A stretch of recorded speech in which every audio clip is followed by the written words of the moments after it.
కలిసి RDS head works ఎక్కడ ఉంటాయంటే కర్ణాటకలో ఉంటాయి, రాయచూరు దగ్గర. అక్కడ దాకా పోయి మొత్తం ఆశాంతం ఆ కాలువ పొడవుతో తిరిగి అర్థం చేసుకొని ఆ తర్వాతనే నేను గద్వాల టు మన ఆలంపూర్ టు గద్వాల పాదయాత్ర పెట్టాం. తిరిగి దాన్ని ఎక్స్పోజ్ చేసినాం. అప్పుడు అక్కడ గొడవ చేస్తే మళ్ళీ అప్పుడు జూరాల లింక్ కెనాల్ని మొదలుపెట్టింది చంద్రబాబు నాయుడు. జూరాల టు ఆర్డీఎస్కు లింక్ కెనాల్ అని మళ్ళీ డ్రామా కట్టి, అంటే ప్రతిసారి ఏమార్చడము తెలంగాణ ప్రజలను ఒక రకమైన దగా చేయటం తప్ప రాలే, ఒక డ్రాప్ వాటర్ రాలే, ఎప్పుడు రాలే. సరే కొట్లాడుతూ పోయినాం, ప్రజలు బాగా కలిసి వచ్చిండ్రు, సందర్భం కలిసి వచ్చింది, తెలంగాణ అదృష్టం బాగుంది, తెలంగాణ రాష్ట్రం ఏర్పడింది. ఇదంతా కూడా మీకు అన్న ముందు జరిగిన చరిత్ర, ప్రతి ఒక్కరికి తెలిసిన చరిత్ర. ఇది ఏం కొత్త స్టోరీ కాదు, కల్పిత కథ కాదు, పుట్టించి చెప్పేది కాదు. పాలమూరు జిల్లా యొక్క దరిద్రం, ఆ దరిద్రంలోకి పాలమూరు నెట్టివేయబడ్డ పరిస్థితి.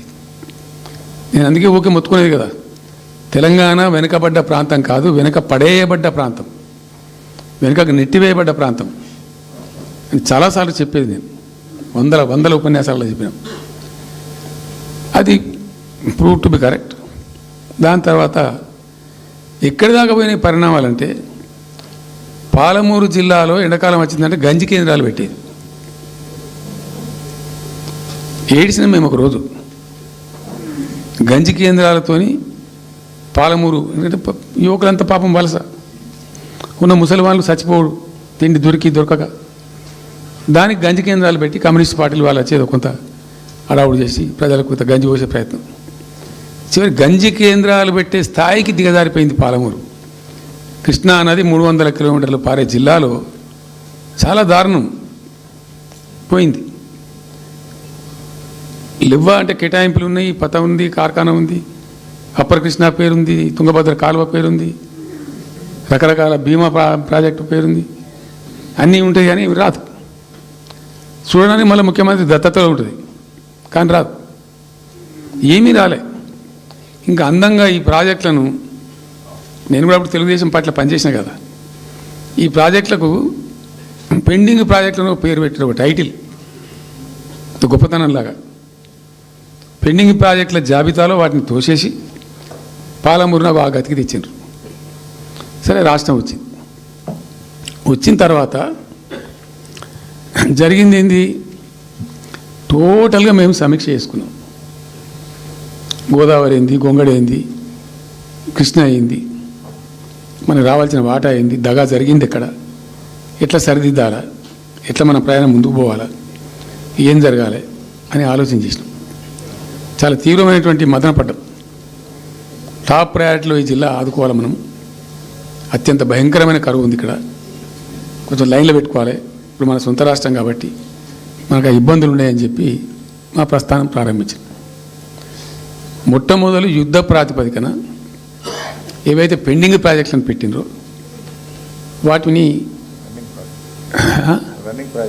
రన్నింగ్ చేసినాం. వాటిని అన్నిటికని నెట్టెంపాడు కావచ్చు, భీమా కావచ్చు, కల్వకుర్తి కావచ్చు, అన్నిటిని కూడా బ్రహ్మాండంగా లైన్లోకి తెచ్చినాం. తెచ్చి స్టార్ట్ చేసినాం. నికరంగా 6.5 లక్షల ఎకరాలకు ఆయకట్టు తెచ్చినాం ఆ పాలమూరు జిల్లాలో. మా గవర్నమెంట్ ఉన్నప్పుడే. ఇది అక్కడ ప్రజలందరికీ తెలుసు, అందరికీ తెలుసు, ప్రతి వాళ్ళకి తెలుసు. సామర్థ్యాలు పెంచుకున్నాం కొన్ని.